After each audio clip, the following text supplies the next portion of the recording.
Get out of here right now. We don't serve your kind.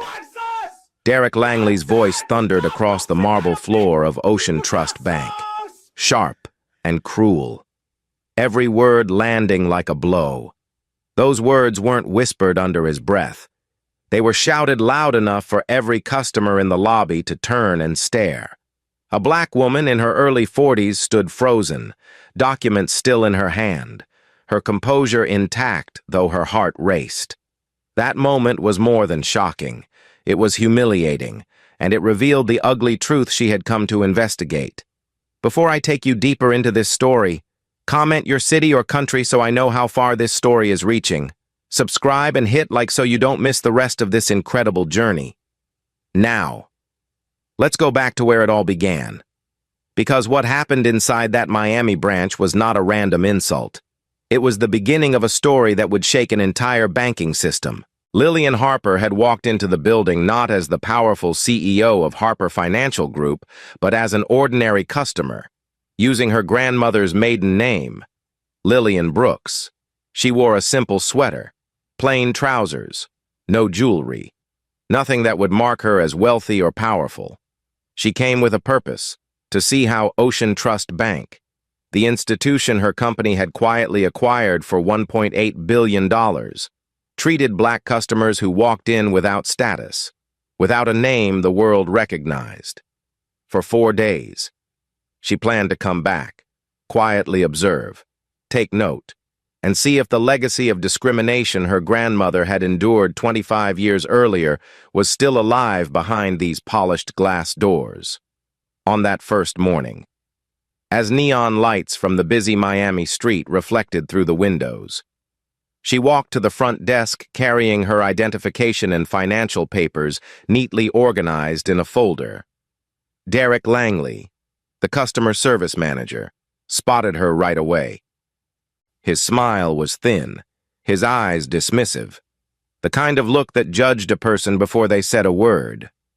He glanced at her paperwork, but barely skimmed it, with a tone dripping with condescension.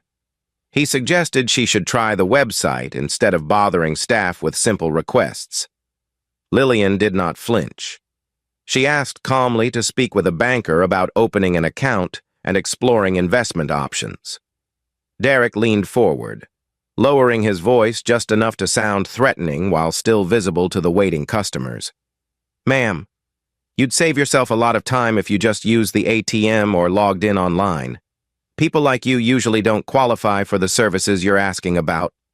Lillian kept her voice steady. She had been through tougher rooms, tougher battles, boardrooms where billion-dollar deals were decided. But this moment was personal, because what Derek didn't know was that she carried not just her own dignity, but the weight of her grandmother Clara's story. Clara Brooks, the woman who raised her, had once walked into a bank just like this in the year 2000 and was told her small business dream didn't deserve a loan. That denial had stripped Clara of a chance to build generational wealth for her family. And Lillian never forgot the pain in her grandmother's voice when she told her that story.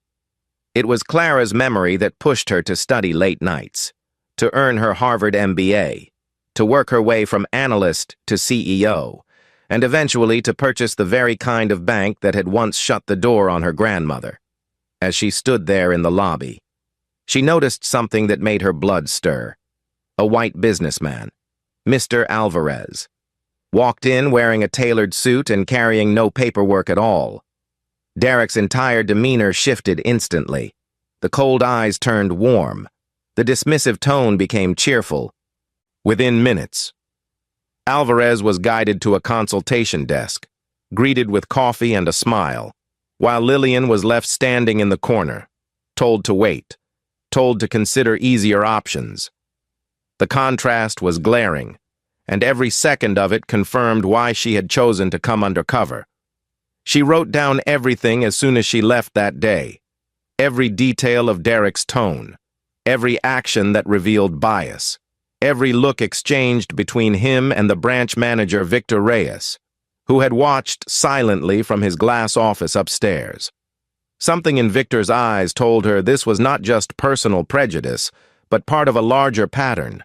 Maybe even something deliberately structured. Lillian suspected Derek wasn't just rude. He was protecting something, hiding something, and she intended to find out what. That evening, back home in her Miami apartment overlooking Biscayne Bay, her 17-year-old daughter Elena confronted her. Elena had always known her mother was powerful, respected, the kind of woman who appeared on magazine covers and Forbes lists. But she couldn't understand why her mother would risk humiliation by pretending to be ordinary. "Mom, why are you doing this? You already own the bank. You can fire them if you want. Why put yourself through this?"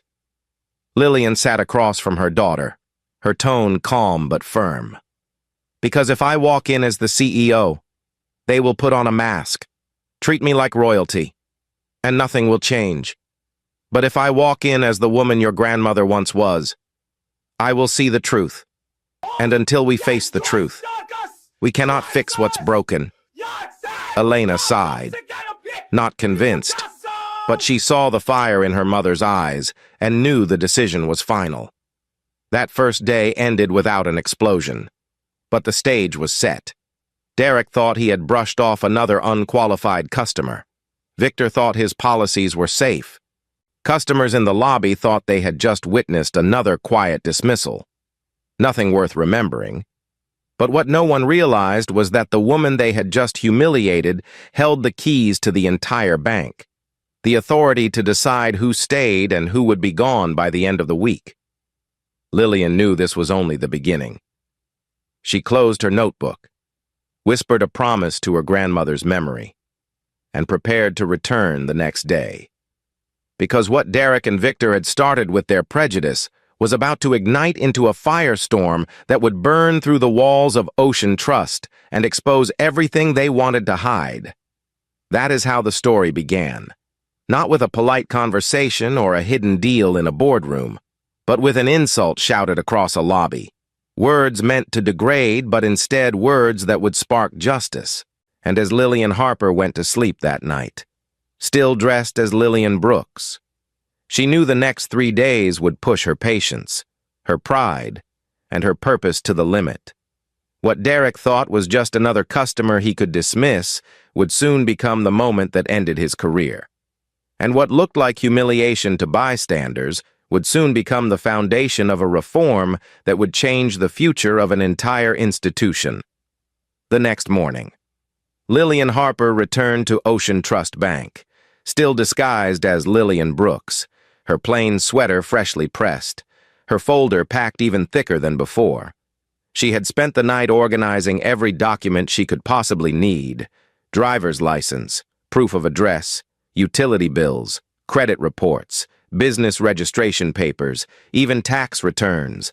Anything that would silence the excuses Derek Langley had used against her the day before. She walked in calmly, determined to give him no room to say she was unprepared. Yet the moment Derek saw her, his face tightened into the same mask of irritation, as though her presence alone was an inconvenience. She stepped up to his desk and spoke clearly. "I've brought every document you requested. I'd like to meet with a financial advisor about investments."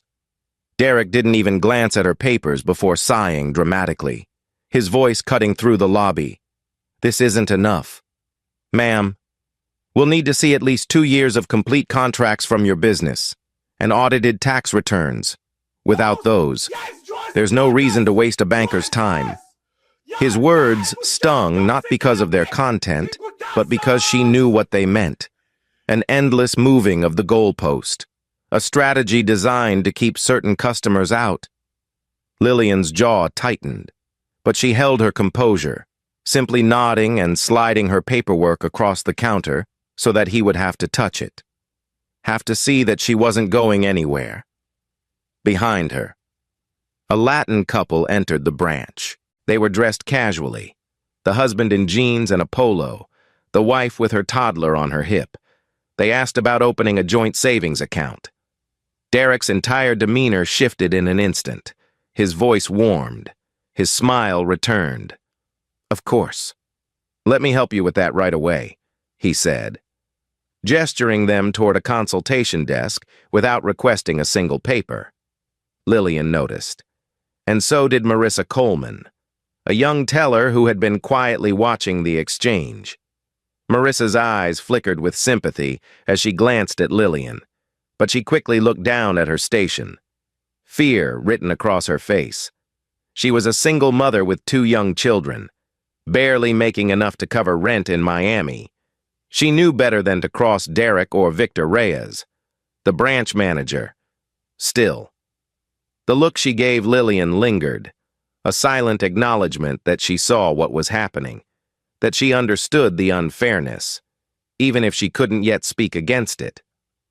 Victor Reyes stood near the glass wall of his office, arms folded, watching the entire scene. He didn't intervene, didn't offer guidance, only raised his eyebrows as though satisfied with how Derek was handling things. From where she stood, Lillian could see him give a subtle nod, a signal of approval that told her this wasn't just Derek's prejudice, but policy from the top. That realization hardened her resolve. She was no longer simply testing for bias. She was uncovering a coordinated effort to protect power by excluding certain communities. When Lillian returned home that evening, the tension with her daughter Elena boiled over. Elena slammed her backpack on the kitchen table, frustration etched into her voice. "Mom, this is ridiculous. You own the bank. You don't need to stand there and let them treat you like that. Just fire them already." Lillian set down her folder gently, her voice calm but firm. "Elena, do you remember the story I told you about Grandma Clara? How she walked into a bank 25 years ago, dressed in her best clothes, carrying her dream in a folder just like this? And how they sent her away with nothing but shame? That pain didn't just leave her. It passed to me, and it shaped everything I've done. If I reveal who I am too soon, they'll cover it up. They'll deny what's really happening. But if I stand there as Clara once did, I can show the world that nothing has changed. And then I can change it." Elena crossed her arms, tears of anger pooling in her eyes. "But you shouldn't have to let them disrespect you to prove a point." Lillian reached across the table, taking her daughter's hand. Sometimes dignity is not about avoiding pain. It's about standing in the middle of it, refusing to bow, and using that moment to light a fire for others. "I need you to trust me." The next morning, Lillian replayed Derek's words in her mind. "We'll need more documents. No reason to waste a banker's time." She knew his pattern. Demand more than necessary. Create obstacles until customers gave up, while offering a red carpet to those who looked like they belonged. She also knew this wasn't new. It was the same strategy banks had used for decades to deny loans to minority communities while channeling resources to others. Redlining had simply evolved into modern paperwork barriers. Marissa, meanwhile, wrestled with her conscience. She had seen Derek humiliate customers before, but something about this woman struck her differently. Maybe it was the calm resilience in Lillian's eyes, the refusal to shrink, the quiet dignity she carried. Marissa thought of her own struggles as a single mother, how she had been denied a car loan once despite having steady income. She wanted to say something, to speak up, but fear of losing her job chained her to silence.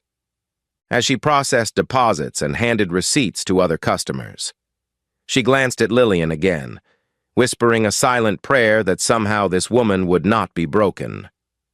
Victor, however, had other plans. Later that day, he called Derek into his office, through the glass. Marissa could see them talking, Victor leaning in, his expression sharp. Derek emerged with a smirk, walking past Lillian with exaggerated confidence. The message was clear. He had backing from above. Lillian wrote it all down in her notebook.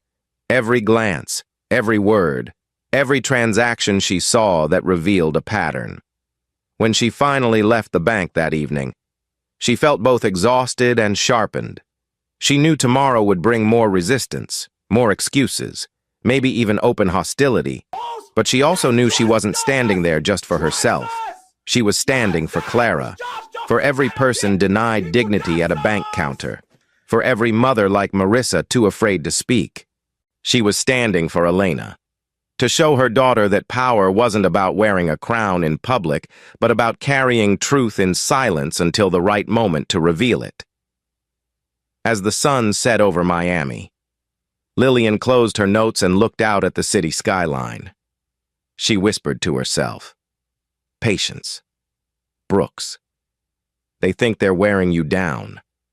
They don't know you're building a case." And with that, she prepared for day 3, ready to face Derek again, ready to step closer to the storm she knew was coming. By the 3rd day, Lillian Harper knew exactly what she was walking into. Yet she carried herself with the same calm grace, dressed simply, still answering to the name Lillian Brooks. She had added one more set of documents to her folder: business loan proposals, market research, repayment schedules, all carefully laid out to look like the plans of a hard-working small business owner.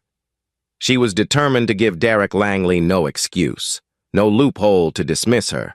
As soon as she entered the bank, Derek spotted her, and the annoyance on his face was impossible to hide.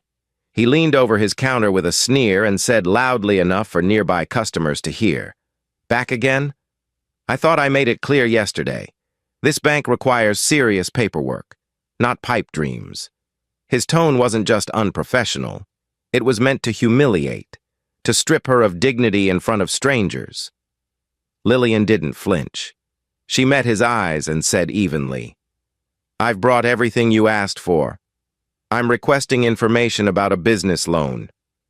Derek scowled but took the folder, flipping through the documents with exaggerated slowness, sighing as if the weight of the papers alone was an inconvenience. Then he snapped it shut and pushed it back toward her, saying, "You know, you'd probably be more comfortable at a community bank down the street. They specialize in smaller clients like you. This institution deals with priority customers, the kind who actually have the means to follow through." Lillian felt the heat of his words but kept her tone steady. "I meet your requirements, and I'm entitled to the same service as anyone else. I'd like to speak with a financial advisor." Derek's eyes narrowed, his jaw tightening. He wasn't just being rude. He was hiding something. She had seen the way Victor Reyes, the branch manager, had been watching from his office the last 2 days, giving silent approval to Derek's behavior. Now she noticed Victor again, standing behind his glass wall, speaking quietly into his phone, his gaze fixed on her. Something about the way they moved in tandem told her this was more than prejudice. It was a system, maybe even a conspiracy.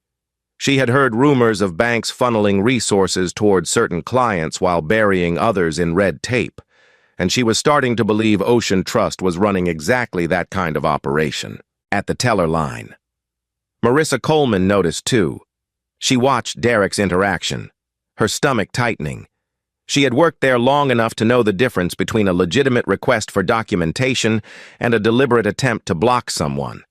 What Derek was doing wasn't policy. It was targeted. And the fact that Victor never corrected him made it worse. As Lillian turned away, clutching her folder with quiet dignity, Marissa made a choice. She slipped a folded sheet of paper across the counter while handing Lillian a deposit receipt from another customer. Lillian glanced down just long enough to see the heading, Internal Service Guidelines. Her heart skipped. She knew what Marissa had done. It was dangerous, but it was a lifeline.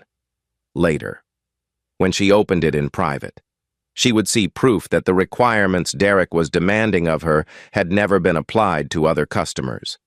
It was the evidence she needed, and Marissa had risked her job to give it. Meanwhile, across the lobby, a Latin customer named Jorge had been waiting for his appointment. He had watched the way Derek treated Lillian with disbelief. He whispered to his wife, "Did you see that?" He didn't even look at her documents. Outraged, He pulled out his phone and began recording, posting the video to TikTok with the caption, "Day 3. Same black woman, same disrespect. Ocean Trust is a shame." Within hours, the clip gathered thousands of views, comments flooding in from people who recognized the pattern all too well. Some wrote about their own experiences with banks, others tagged journalists, and a few even dug up Lillian Brooks's name from the paperwork visible in the video.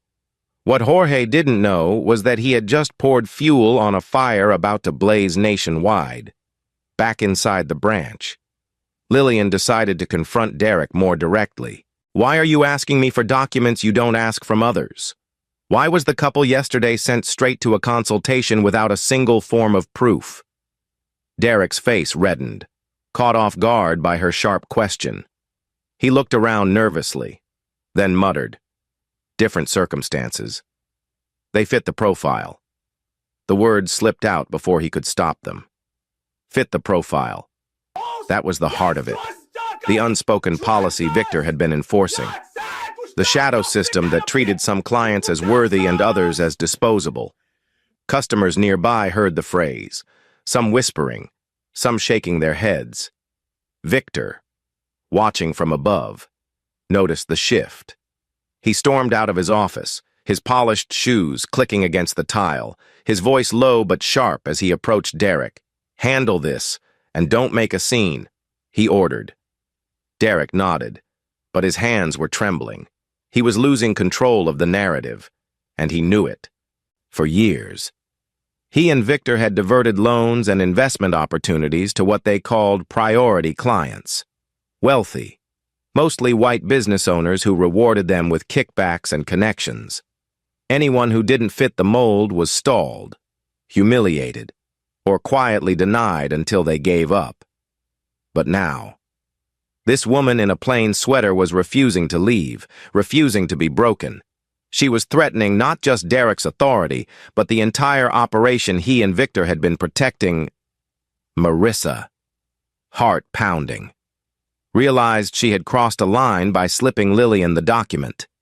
If Victor discovered what she had done, she could lose everything. But when she saw the quiet gratitude in Lillian's eyes as she tucked the paper into her folder, she felt a flicker of courage. For years, she had watched injustice in silence. Maybe this time she had chosen the right side. Lillian left the branch that day with more than she had expected. She hadn't just gathered evidence of bias. She had uncovered the outline of a conspiracy. Derek's hostility wasn't random, and Victor's silence wasn't ignorance. Together, they were gatekeepers of a system that thrived on exclusion. She knew tomorrow would be harder, maybe even dangerous, but she also knew she was close to forcing their hand. The more they pushed, the closer they came to exposing themselves. That night, as she sat at her dining table with Elena nearby, she unfolded the document Marissa had given her. Line after line proved her suspicions. Guidelines that explicitly stated what was required for account openings and loans, none of which matched Derek's ever-growing demands. She showed it to Elena, who shook her head in disbelief. "So they've been lying this whole time?" Lillian nodded slowly. "Yes. And now we can prove it." Elena still worried, her voice trembling. "What if they go further? Mom, what if they do something worse?" Lillian closed the folder, her eyes steady. "Then we'll face it, because the truth is already out there. And once the truth begins to spread, there's no stopping it." Day 3 had ended not with victory, but with a dangerous escalation. Derek was angrier, Victor was more alert, and Marissa was now silently allied with Lillian. The videos online were gaining traction, and whispers of misconduct were beginning to form. The storm was coming, and Lillian knew it. But she was ready. She had faced billionaires in boardrooms, politicians in negotiations, and critics in the press. She could face Derek and Victor, too. What they didn't know was that the woman they tried to push out of line was already standing in the center of a stage they could no longer control. And tomorrow, when Derek's anger boiled over, the world would finally see the truth. By the fourth morning, the tension inside Ocean Trust Bank was a storm waiting to break, and Lillian Harper knew it the moment she walked in as Lillian Brooks. Her plain outfit neat, her folder once again filled to silence any excuse. Derek Langley spotted her from across the lobby, his face darkening, his patience long gone. He slammed a drawer shut, strode toward her desk, and before she could even greet him, his voice erupted across the polished floor, sharp and venomous. "Why are you still here? Didn't I tell you this bank doesn't waste time on people like you?" The words echoed through the lobby, silencing customers mid-transaction, heads turning in disbelief. Lillian stood steady, her voice calm though her pulse pounded. "I am a customer. I have fulfilled every requirement you demanded, and I am entitled to service." Derek's lip curled into a sneer, his voice dripping with fury. "You're a troublemaker, a liar, and you're here to cause a scene." When she refused to step back, when she refused to bow her head as so many before her had been forced to, Derek's hand shot out, and with shocking speed, he slapped her across the face. The sound cracked through the lobby like a gunshot. Gasps filled the room. A child cried, a woman dropped her pen, and Lillian stood frozen, her cheek burning, her eyes locked on Derek's face. He stepped back, chest heaving, realizing what he had done but too consumed by arrogance to stop. He shouted, "Security! Call the police! This woman is disturbing the peace!" Two guards hurried over, not to restrain Derek but to surround Lillian, their hands hovering near her arms as if ready to drag her out. Phones rose instantly, customers filming the unfolding chaos, whispers racing through the crowd. Lillian didn't shout. She didn't strike back. She simply said in a clear voice, "You assaulted me, and there are cameras in this lobby. I suggest you think carefully about what you do next." Derek's face flushed red, his authority trembling. "You threatened me. Everyone here saw it." He barked, though the lie was obvious. The guards hesitated, unsure, their eyes darting to the phones recording every second. Within minutes, Officer Martinez and two other uniformed police officers rushed through the glass doors, lights flashing outside as their patrol car pulled up. Derek met them halfway, pointing at Lillian with exaggerated gestures. "That's her. Arrest her now. She attacked me. She's causing a disturbance." Martinez looked at Lillian, standing calmly with her folder clutched to her chest, her cheek still marked from the slap. He turned back to Derek, his brow furrowed. "Sir, are you saying this woman attacked you?" Derek nodded furiously. "Yes, she's dangerous. She needs to be removed immediately." Martinez gestured toward Lillian, his hand hovering near his cuffs. "Ma'am, please step aside." The crowd murmured louder, some protesting, some urging caution. And then, from behind the teller line, Marissa Coleman's voice rang out, trembling but resolute. "That's not true. I saw what happened." He slapped her.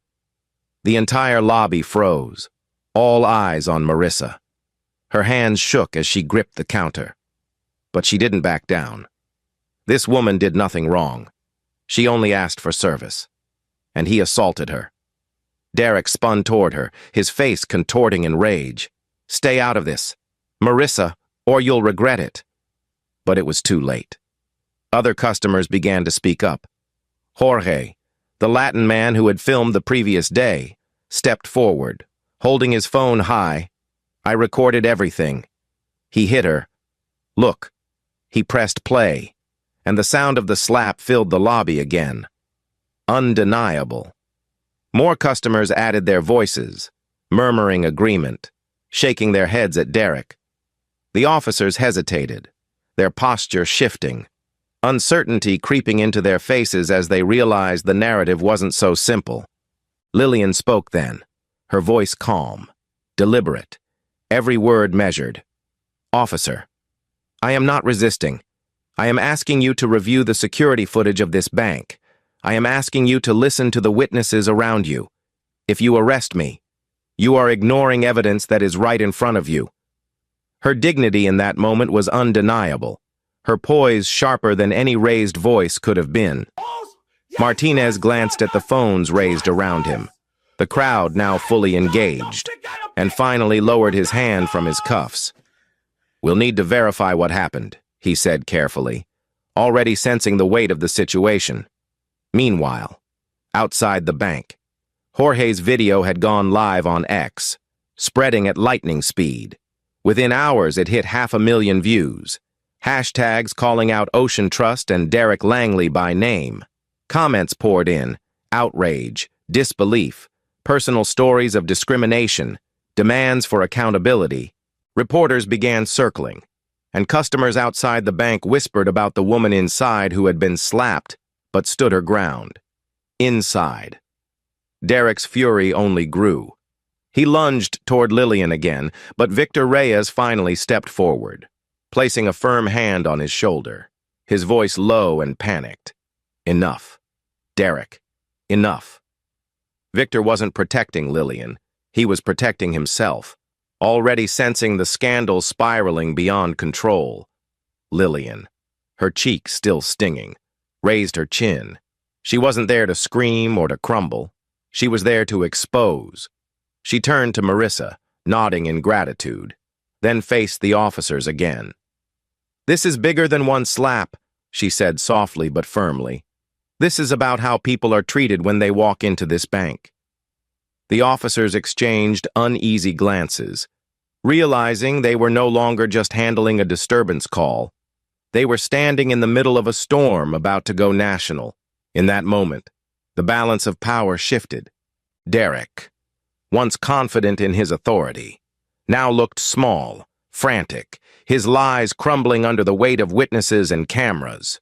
Marissa, once silent, had stepped into the light, her courage undeniable.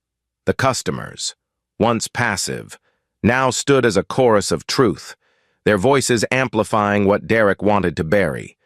And Lillian, standing in the center of it all, held her dignity like a shield, refusing to be broken, even as the sting of humiliation burned across her skin. As the crowd buzzed, as phones continued streaming, as police hesitated on the edge of action, Lillian quietly reached into her purse and dialed her assistant Jasmine Tate. Her voice steady, she said only one sentence: "It's time. Bring the team." And with that, the tide of the story turned. The slap was no longer just an assault in a lobby. It was the moment the truth became undeniable. The spark that would burn through Ocean Trust and reveal everything hidden behind its polished glass walls. The bank lobby was still buzzing with shock from the slap when the glass doors opened again, and in walked Jasmine Tate, flanked by two sharply dressed associates carrying leather briefcases. Their presence shifted the atmosphere immediately. Customers whispering, security guards exchanging nervous glances, Derek stiffening as if sensing his control slipping away. Lillian Harper, still presenting herself as Lillian Brooks, stood calmly at the center of it all, her cheek faintly bruised but her composure unbroken. Jasmine moved quickly to her side, handing her a folder stamped with the Harper Financial Group seal, and then addressed the officers with crisp authority. "Before any further action is taken, you need to see these documents." Officer Martinez frowned but accepted them, flipping through page after page. Proof of ownership filings, board resolutions, acquisition contracts, each bearing Lillian's true name. Derek's smirk faltered as Martinez looked up and asked carefully, "Ma'am, are you Lillian Harper, the CEO of Harper Financial Group?" The room fell into stunned silence, customers craning their necks, employees frozen in disbelief. Lillian finally lifted her chin and spoke, her voice steady and resonant. "Yes. My company acquired Ocean Trust Bank for $1.8 billion earlier this year, and for the past 4 days. I've been treated as less than human by the very people I entrusted to serve this community." The words hit Derek like a thunderclap. His mouth opened, but no sound came out. The arrogance that had fueled his actions evaporated, replaced by the pale terror of a man realizing he had struck not just a customer, but the owner of the institution. Victor Reyes rushed forward, his voice trembling as he tried to regain control. "Ms. Harper, Lillian, I had no idea. If we had known." But Lillian cut him off with a raised hand, her tone sharp but controlled. "That's exactly the problem. Victor, you treat people based on what you think you know, on what they look like, not on who they are or what they've earned. You didn't need to know my name to treat me with dignity. You chose not to." The customers in the lobby erupted in murmurs, some nodding, some clapping softly, others raising their phones higher to capture every second of the reversal. Derek found his voice again. Desperate now, his tone pleading. "Please, Ms. Harper, you don't understand. I've been through discrimination myself. I know what it's like to be overlooked." "I didn't mean." Lillian's eyes narrowed, her words cutting through his excuses like steel. "You claim to know what discrimination feels like, yet you became the very face of it for others. That makes your actions worse, not better. You had the chance to show compassion, and instead, you chose cruelty." Derek tried to step closer, but the officers blocked him, sensing the volatility in his movements. He collapsed back into his chair, burying his face in his hands, the weight of his downfall pressing down. Victor, realizing the tide had fully turned, tried to shift blame. "This was Derek's doing, not mine. I've always tried to maintain standards." But Lillian interrupted again, this time with Jasmine opening another folder and handing her a stack of printed emails. Lillian held them up, her voice clear enough for all to hear. "These are your words. Victor, direct instructions to your staff to prioritize profile clients while discouraging others. You orchestrated this, and you let Derek carry it out." Gasps filled the lobby, Marissa's eyes widening as she recognized the memos she had seen months ago, but had been too afraid to challenge. Victor's face drained of color, his body stiffening as though the ground had vanished beneath him. Lillian turned to the employees scattered around the branch, her voice now carrying both authority and compassion. "This ends today. This bank will not run on prejudice, on gatekeeping, or on exclusion. We are here to serve every community, not just the ones who look profitable on paper." Then she pointed directly at Derek and Victor. "Effective immediately. You are both terminated. Your access is revoked, and your actions will be reported to our compliance and legal departments." The officers stepped back, nodding slightly as if acknowledging the justice being served. Derek sputtered, "You can't fire me on the spot." But his voice cracked. "Unconvincing," Lillian replied simply. "I just did."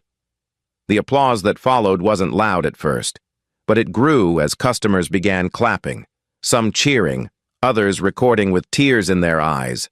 A Latina woman whispered, "Finally," while a black father near the door hugged his son tightly, as if to say this moment mattered beyond banking. Marissa stepped forward cautiously, her voice wavering but firm. "Ms. Harper, I gave her the internal guidelines yesterday. I couldn't stay silent anymore." Lillian turned to her, a rare softness in her expression.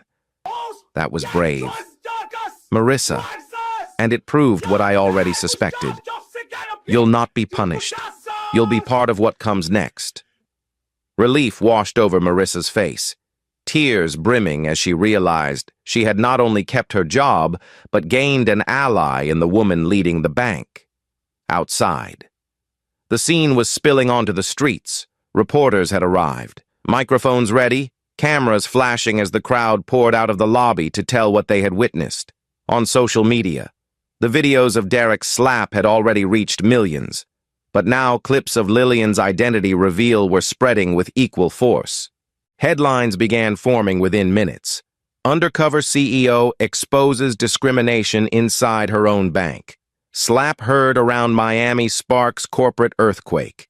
Victor made one last attempt, his voice quivering. If you let this go public, it will destroy us. Lillian, it will destroy the bank. Lillian faced him squarely, her tone resolute. What destroys a bank is not the truth. It's the lies, the corruption, and the arrogance that rot it from the inside. Ocean Trust will not be destroyed by this. It will be reborn. The crowd erupted again, a mixture of applause and shouts of support. She gave final instructions to Jasmine. Preserve all security footage, gather every complaint filed in the past 3 years, and schedule a mandatory staff meeting tomorrow morning. We're going to rebuild from the ground up. Jasmine nodded firmly, already directing the associates to begin securing files, as the officers escorted Derek and Victor out of the building. Not in handcuffs, but in disgrace. Lillian felt the weight of her grandmother Clara's memory settle over her like a blessing. Clara had once been denied dignity in a bank just like this. Now, her granddaughter stood in that same space, not only reclaiming dignity for herself, but ensuring it for countless others. She whispered quietly, almost to herself, "This is for you, Grandma." The customers who remained gathered around her, some offering thanks, some simply staring in awe at the woman who had endured humiliation only to reveal herself as the very person with the power to change everything. And though the slap still burned on her cheek, Lillian stood tall, unshaken, her eyes steady with purpose. The truth was out. The guilty were exposed, and the first step toward justice had been taken. But she knew the real work was just beginning, because exposing corruption was one thing, reforming a system was another. Tomorrow, she would face her staff, her board, and the nation tonight. She had shown the world who she really was. The morning after the public spectacle, Ocean Trust's Miami branch stood silent, its glass doors locked. A hastily printed sign taped to the entrance reading, "Closed today for internal meeting." Inside, employees shuffled nervously, whispering about the chaos of the day before. For many, the memory of Derek's slap and Lillian's shocking reveal still replayed in their minds. Cameras had caught every moment. News outlets had already turned the story into national headlines, and social media was ablaze with hashtags demanding justice. Lillian Harper, no longer wearing the disguise of Lillian Brooks, arrived that morning with Jasmine Tate at her side, dressed in a tailored navy suit, her posture commanding, her presence undeniable. Gone was the plain sweater and unassuming demeanor. Today she entered as herself, the CEO of Harper Financial Group, the woman who now held the future of Ocean Trust in her hands. Employees rose to their feet instinctively, silence falling over the room as she walked to the center of the lobby, now repurposed into an impromptu assembly hall. She looked at each face, saw fear in some, shame in others, and a glimmer of hope in a few. When she finally spoke, her voice was calm, but carried the authority of someone who had lived both sides of injustice. What happened yesterday will not be forgotten, and it will not be hidden.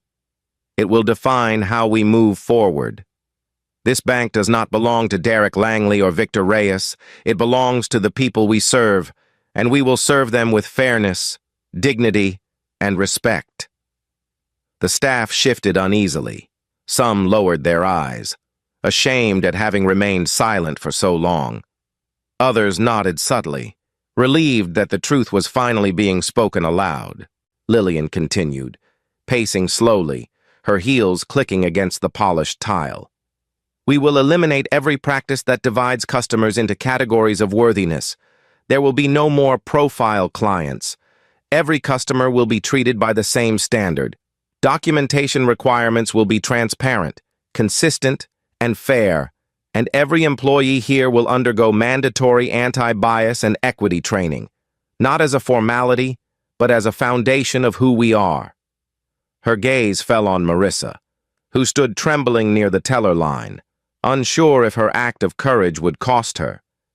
Lillian extended her hand slightly toward her and said, "And for those who choose courage over silence, who choose truth over fear, this institution will honor you. Marissa Coleman, you are promoted to Community Engagement Advisor. You will help guide this bank into rebuilding trust with the neighborhoods we serve." A stunned murmur rippled through the staff, Marissa covering her mouth as tears filled her eyes. She had braced herself for punishment. Yet here she was being lifted into a role of leadership. Her voice cracked as she whispered, "Thank you, Ms. Harper. I won't let you down." Lillian nodded. "I know you won't." Jasmine then distributed packets to the staff, outlining the new reforms in plain language, among them abolition of internal client categorization, establishment of an independent ethics review board, and creation of a customer ombudsman office accessible to the public. "These are not suggestions," Lillian declared firmly. "These are the standards by which we will be measured, and anyone unwilling to uphold them should leave now."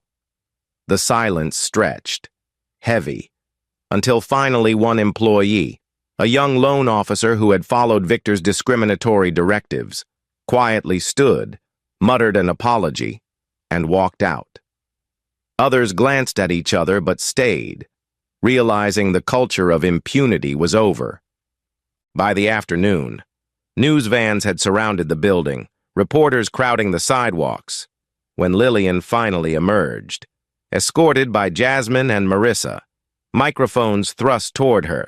She stopped and faced the press with the same poise she had shown in the lobby the day before. "Ocean Trust is closed for business today," she announced. "But tomorrow, we reopen with a new promise, to treat every customer equally, to reject discrimination in every form, and to rebuild trust with the community we serve. This is not just about one slap or one insult. It is about dismantling a system that has harmed people for too long. We will not hide from accountability. We will lead by it." The reporters fired questions, asking about Derek, about Victor, about the possibility of lawsuits. Lillian answered calmly, "Those responsible have been terminated, and further investigations are underway. But our focus is not revenge. It is reform. The true measure of this bank will not be in how we punish the guilty, but in how we protect the innocent." Her words echoed across national broadcasts, praised by some, criticized by others, but impossible to ignore. Over the following weeks, the consequences unfolded quickly. Derek disappeared from the industry, his name now synonymous with arrogance and downfall. Victor faced a formal inquiry.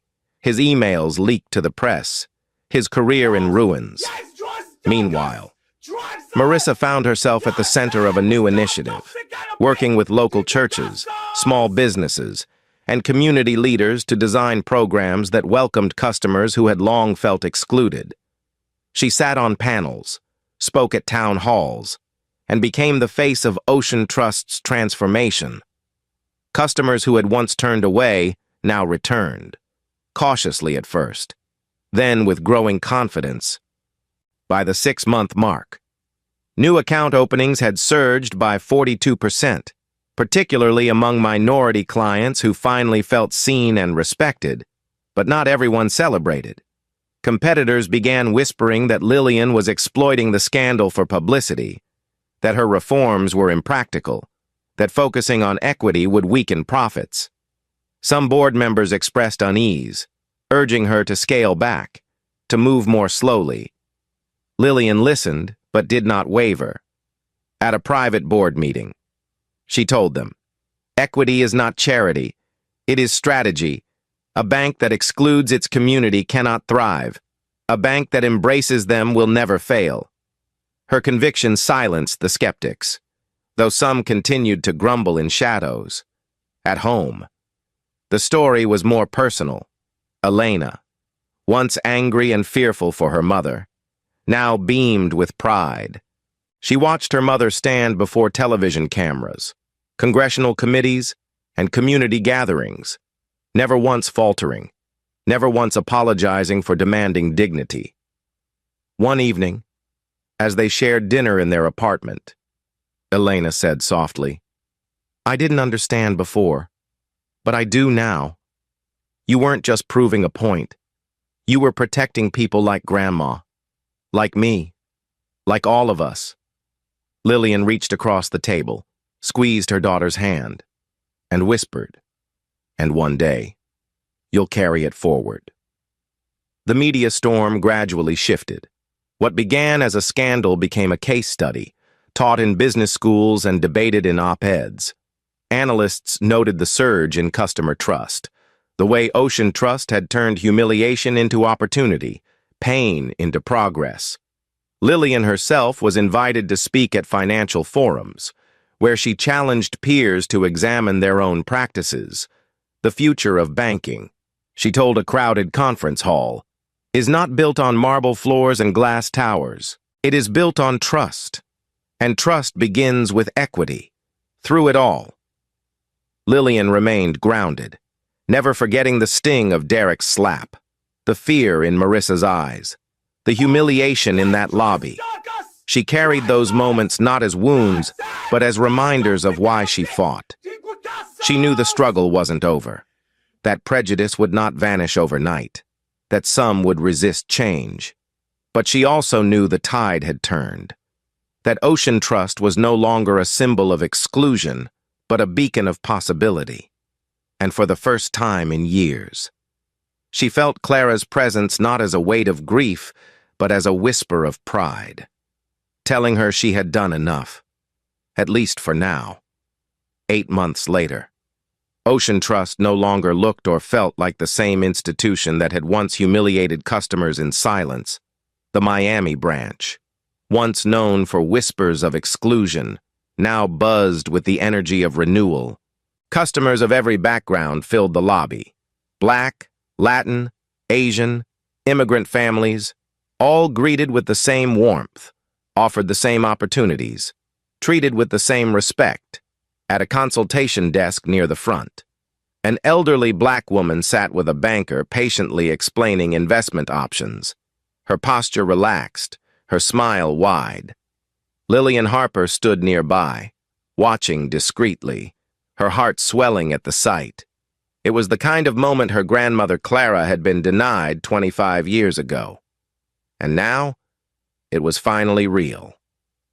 She closed her eyes for a brief second, whispering a thank you to Clara's memory, feeling that her grandmother's dream of dignity in finance had finally been honored.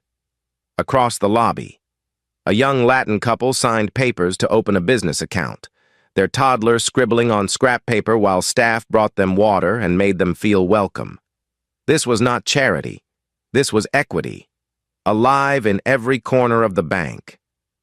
Marissa Coleman, once a fearful teller, now moved confidently through the branch, dressed in a crisp blazer, greeting customers by name, introducing them to new services.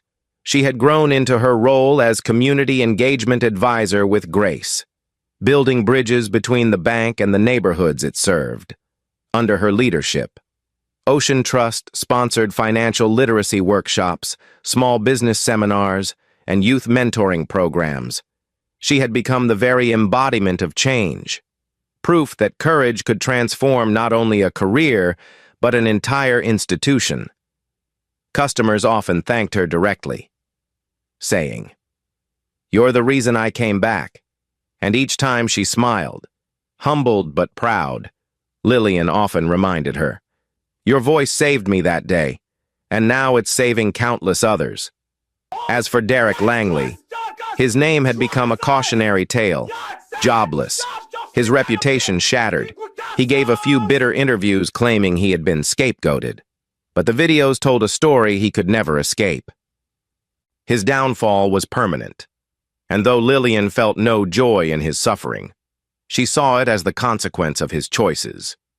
Victor Reyes faced legal action, his discriminatory emails presented in hearings, his career in finance effectively over. Their exits were not just punishment but warning. Discrimination was no longer tolerated behind closed doors, financially. The bank had flourished. Within 6 months, new accounts surged by 42%, particularly among minority clients who had once avoided Ocean Trust. Competitors who mocked Lillian's reforms now scrambled to adopt similar policies. Realizing that equity was not a weakness but a strength, national media hailed Ocean Trust as a model. Case studies of its transformation appearing in universities and leadership programs. Lillian herself became a sought-after speaker. Her words broadcast on television. Her testimony requested at congressional hearings. Each time she spoke, she repeated the same truth. Fairness is not optional. It is the foundation of trust, and trust is the foundation of banking. At home, Elena had grown too. She no longer argued about her mother's choices, but proudly defended them among her peers. She wrote essays at school about systemic discrimination and the importance of reform, inspired by the legacy she had witnessed firsthand. One evening, as they watched the sunset together from their balcony, Elena said softly, "Mom, I used to wish you'd just use your power to punish them, but now I see you wanted to fix the whole system. That's harder, but it lasts longer." Lillian hugged her daughter, tears pricking her eyes. "That's exactly it. Sweetheart, revenge is short-lived. Justice builds a future." The memory of the slap still lingered, not as pain, but as a marker. The line between the past and the future. It had been the spark that forced the truth into the open. But it was everything after. The courage of Marissa, the voices of customers, the reforms embraced. That defined the legacy. Lillian often reflected that she hadn't simply fired a few employees. She had shifted the culture of an entire institution, and in doing so, she had honored not just Clara's dream, but the dreams of everyone who had ever been turned away, denied, humiliated in a bank lobby on the 8th-month anniversary of the incident. Ocean Trust held a community celebration at the Miami branch. The lobby was filled with music, laughter, and families. Lillian stood at the podium, Marissa by her side, Elena in the front row.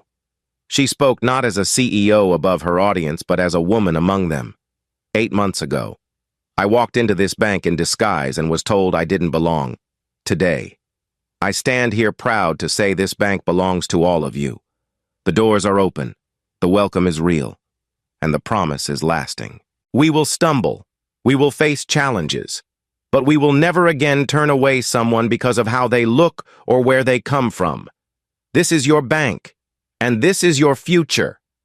The crowd erupted in applause, some with tears streaming down their cheeks, others clapping until their hands hurt. As the celebration ended, Lillian stepped aside, letting the community fill the space, knowing her role was not to stand above but to walk alongside. She felt a deep peace, a sense that the struggle had been worth every bruise, every insult, every sleepless night, for the first time. She allowed herself to believe the fight her grandmother began decades ago had finally found resolution. Yet even in that peace, she knew the work was never truly finished. Change required vigilance, justice demanded endurance, and legacy was built day by day. Lillian Harper smiled as Elena wrapped her arms around her waist. She looked out over the crowd, families laughing, bankers shaking hands, children running through the lobby, and whispered, "This is what it was all for." And in that moment, the future felt not just possible, but already here. Thank you for watching until the end. If this story moved you, let us know where you're watching from. Leave a comment, hit the like button, and don't forget to subscribe so you won't miss what's coming next.